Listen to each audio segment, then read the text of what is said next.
ನಮಸ್ಕಾರ. ಇವತ್ತು ನಾವು ಹೊರಟಿರೋದು ಲಕ್ಷ್ಮೇಶ್ವರದ ಹಾದಿಯಲ್ಲಿ ಸಿಗುವಂಥ ಒಂದೆರಡು ದೇವಾಲಯಗಳಿಗೆ. ಅದು ಪುರಾತನ ದೇವಾಲಯ. ನಾವು ಹುಬ್ಬಳ್ಳಿಯಿಂದ ಒಂದು ಸ್ವಲ್ಪ ದೂರ ಪಯಣ ಮಾಡ್ತಿದ್ದಂಗೆ ನಮಗೆ ಒಂದು ಊರು ಸಿಗುತ್ತೆ.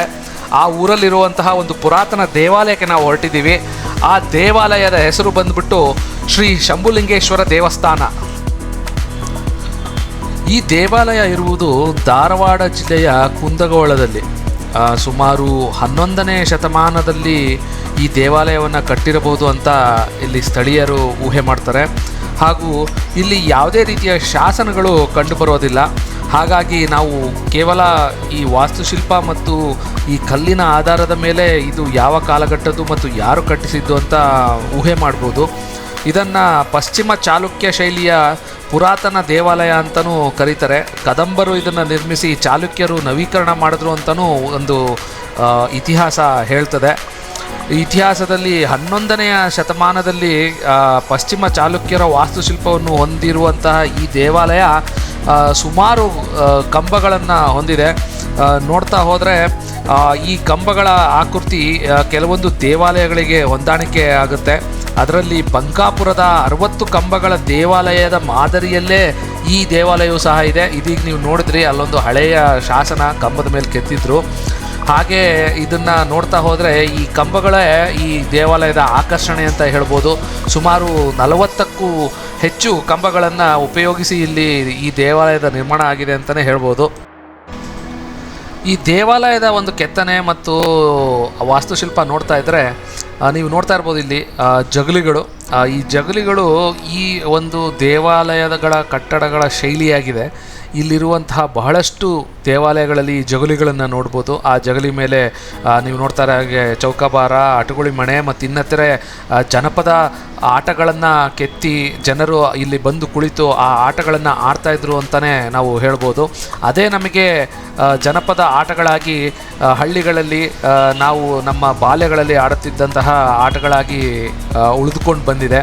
ಇಲ್ಲಿಗೆ ನೋಡ್ತಾ ಇದ್ದೀರಾ, ಇಲ್ಲಿ ಅಟಗುಣಿ ಮನೆಯ ಕೆತ್ತನೆ ಕಾಣಿಸ್ತಿದೆ. ಹಾಗೆ ಇಲ್ಲಿ 3 ಶಿವಲಿಂಗಗಳು ಮತ್ತು ಇನ್ನಿತರೆ ಕೆತ್ತನೆಗಳುಳ್ಳ ಇಲ್ಲಿ ಒಂದು ಮೂರ್ತಿಗಳನ್ನು ಇಟ್ಟಿದ್ದಾರೆ. ಹಾಗೆ ನೀವು ಈ ದೇವಾಲಯದಲ್ಲಿ ಮತ್ತೆ ನೋಡುವಂಥ ವಿಚಾರ ಏನಪ್ಪ ಅಂದರೆ, ಸಭಾಮಂಟಪದಲ್ಲಿ ಒಂದು ಅಷ್ಟದಿಕ್ಪಾಲಕರ ಕೆತ್ತನೆ ಇದೆ. ಹಾಗೆ ಹೊರಬದಿಯಲ್ಲಿ ನೀವು ನೋಡಿದ್ರೆ ಕೀರ್ತಿ ಮುಖಗಳಿವೆ. ಈ ಜಗ್ಗುಲಿಯ ಹಿಂದೆ ಕಾಣುವಂಥ ಕೀರ್ತಿ ಮುಖಗಳು ಅವು ಎಲ್ಲ ದೇವಾಲಯಗಳು ನಾವು ನೋಡಿರುವಂಥ ಈಗ ಹಲವು ದೇವಾಲಯಗಳಲ್ಲಿ ಜಗುಲಿಯ ಹಿಂದೆ ಇರುವಂಥ ಸಾಮಾನ್ಯವಾದ ಕೆತ್ತನೆ ಆಗಿದೆ. ಇದೀಗ ನಾವು ಶಂಭುಲಿಂಗೇಶ್ವರನ ದರ್ಶನ ಮಾಡಿ ಅವನಿಗೆ ಕೈ ಮುಗಿದು ಅವರ ಆಶೀರ್ವಾದ ತೆಗೆದುಕೊಂಡು ಹಾಗೆ ಮುಂದಕ್ಕೆ ಸಾಗೋಣ. ಇದೀಗ ನೀವು ನೋಡ್ತಾ ಇದ್ದೀರಾ, ಇಲ್ಲಿ ಪ್ರಸನ್ನ ಗಜಾನನ ಮೂರ್ತಿ ಇದೆ. ಹಾಗೆ ಇನ್ನೊಂದು ಬದಿಯಲ್ಲಿ ಪಾರ್ವತಿ ಅಮ್ಮನವರ ಮೂರ್ತಿ ಇದೆ. ಇಲ್ಲಿ ಬರೆದಿರೋದಂತಹ ಒಂದು ಹೆಸರನ್ನು ನಾನು ನಿಮ್ಮ ಮುಂದೆ ಓದ್ತಾ ಇದ್ದೇನೆ. ಪುರಾತನವಾಗಿ ಈ ಮೂರ್ತಿಗಳು ಯಾವುದಾಗಿದ್ದವು ಅನ್ನೋತ್ವಕ್ಕೆ ಯಾವುದೇ ರೀತಿಯ ಪುರಾವೆಗಳಾಗಲಿ ಶಾಸನಗಳಾಗಲಿ ಇಲ್ಲಿಲ್ಲ. ಇದೀಗ ನೀವು ನೋಡ್ತಾ ಇದ್ದೀರಾ ಹೊರಾಂಗಣ ಒಂದು ದೃಶ್ಯ. ಅಲ್ಲಿ ಇರುವಂತಹ ಒಂದು ಮುಂಭಾಗದ ಚಾವಣಿ ಬೀಳದೇ ಇರಲಿ ಅಂತ ಒಂದು ಸ್ಟ್ರಕ್ಚರ್ನ ಇಲ್ಲಿ ನಿರ್ಮಾಣ ಮಾಡಿದ್ದಾರೆ. ಅದಕ್ಕೆ ಸಪೋರ್ಟಿಂಗ್ ಸ್ಟ್ರಕ್ಚರ್ ಆಗಿ ಆ ಕಬ್ಬಿಣದ ಒಂದು ಹಲಗೆಗಳನ್ನು ನೀವು ನೋಡ್ತಾ ಇದ್ದೀರಾ. ಹಾಗೂ ಇಲ್ಲಿರುವ ಕೆತ್ತನೆಗಳನ್ನು ನೀವು ನೋಡ್ತಾ ಇದ್ದರೆ ಚಂದ್ರಮೌಳೇಶ್ವರ ದೇವಾಲಯ ಏನು ನಾವು ಇತ್ತೀಚೆಗೆ ತಾನೇ ನೋಡಿದ್ವಿ, ಆ ಚಂದ್ರಮೌಳೇಶ್ವರ ದೇವಾಲಯದ ರೀತಿಯ ಕೆತ್ತನೆಗಳು ಮತ್ತು ವಾಸ್ತುಶಿಲ್ಪವನ್ನು ನಾವಿಲ್ಲಿ ಕಾಣಬಹುದು. ಇದು ನವೀಕರಣ ಮಾಡಿದ ನಂತರ ಕಾಣುತ್ತಿರುವಂಥ ಒಂದು ದೃಶ್ಯ.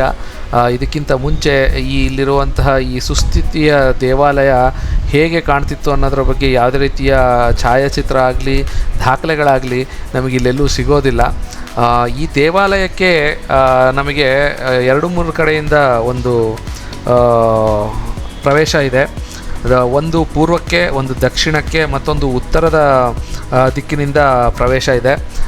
ಈಗ ನಾವು ಒಂದು ದಿಕ್ಕಿನಿಂದ ಬಂದು ಈ ದೇವಾಲಯವನ್ನು ವೀಕ್ಷಣೆ ಮಾಡ್ತಾ ಇರೋದನ್ನು ನೀವು ಗಮನಿಸ್ತಿದ್ದೀರಾ. ಇದೇ ತದ್ವಿರುದ್ಧವಾಗಿ ಆ ಕಡೆ ಹೋದರೆ ಅಲ್ಲಿಂದ ಒಂದು ಪ್ರವೇಶ ದ್ವಾರ ಇದೆ. ಸಾಮಾನ್ಯವಾಗಿ ಈ ದೇವಾಲಯಗಳೆಲ್ಲವೂ ಪೂರ್ವಾಭಿಮುಖವಾಗಿಯೇ ಕಟ್ಟಿರುತ್ತಾರೆ. ಅಂದರೆ ಗರ್ಭಗೃಹದ ಮುಖ ಪೂರ್ವಕ್ಕೆ ಇರುವಂತೆ ಇರುತ್ತದೆ. ಎಲ್ಲ ನಾವು ನೋಡಿರುವಂಥ ದೇವಾಲಯಗಳಲ್ಲೂ ಅದೇ ರೀತಿಯ ಕೆತ್ತನೆಯನ್ನು ಗಮನಿಸ್ತಾ ಬಂದಿದ್ದೀವಿ. ಇದೀಗ ದೇವಾಲಯದ ಹೊರಮುಖದಲ್ಲಿ ಒಂದಷ್ಟು ಕೆತ್ತನೆಗಳನ್ನು ನೋಡ್ತಾ ಇದ್ದೀವಿ. ಪ್ರಾಯಶಃ ಅಲ್ಲೊಂದು ಮೂರ್ತಿ ಇತ್ತು ಅನಿಸುತ್ತೆ, ಅದೀಗ ಕಾಣಿಸ್ತಾ ಇಲ್ಲ. ಇಲ್ಲಿ ನೋಡ್ತಾ ಇರ್ಬೋದು ನೀವು ಲಕ್ಷ್ಮಿಯ ಕೆತ್ತನೆ ಮತ್ತು ಇನ್ನಿತರ ದೇವತೆಗಳ ಕೆತ್ತನೆಗಳನ್ನು ಸೇಮ್ ಏನಪ್ಪ ಅಂದರೆ ಚಂದ್ರಮೌಳೇಶ್ವರದಲ್ಲಿ ನಾವೇನು ನೋಡಿದ್ವೋ ಅದೇ ರೀತಿಯ ಕೆತ್ತನೆಗಳನ್ನು ಇಲ್ಲಿ ನಾವು ನೋಡ್ತಾ ಇದ್ದೀವಿ. ಹಾಗೆ ಕೆಲವೊಂದು ಮೂರ್ತಿಗಳಿಗೆ ಇಲ್ಲಿ ನೋಡ್ತಾ ಇದ್ದೀರಾ, ಆ ಮೂಲೆಯಲ್ಲಿ ಒಂದು ಮೂರ್ತಿ ಇಟ್ಟಿದ್ದಾರೆ. ಅದಕ್ಕೆ ಸಪ್ರೇಟ್ ಅಂದರೆ ಪ್ರಾಮುಖ್ಯತೆಯನ್ನು ಹೊಂದಿರುವಂತಹ ಮೂರ್ತಿ ಇದ್ದಿರಬಹುದು.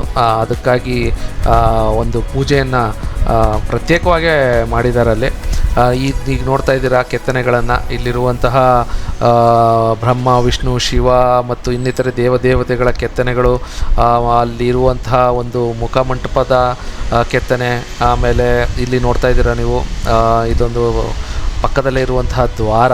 ಆ ದ್ವಾರದ ಪಕ್ಕದಲ್ಲಿ ನಾವು ನೋಡಿದ್ರೆ ಆ ಮೂಲೆಯಲ್ಲಿ ಮತ್ತೊಂದು ದೇವರ ಒಂದು ಕೆತ್ತನೆಯನ್ನು ನಾವು ಅಲ್ಲಿ ನೋಡಿ ಅದಕ್ಕೆ ಸಲ್ಲಿಸಿರುವಂಥ ಪೂಜೆಯನ್ನು ನಾವು ಗಮನಿಸಬಹುದು.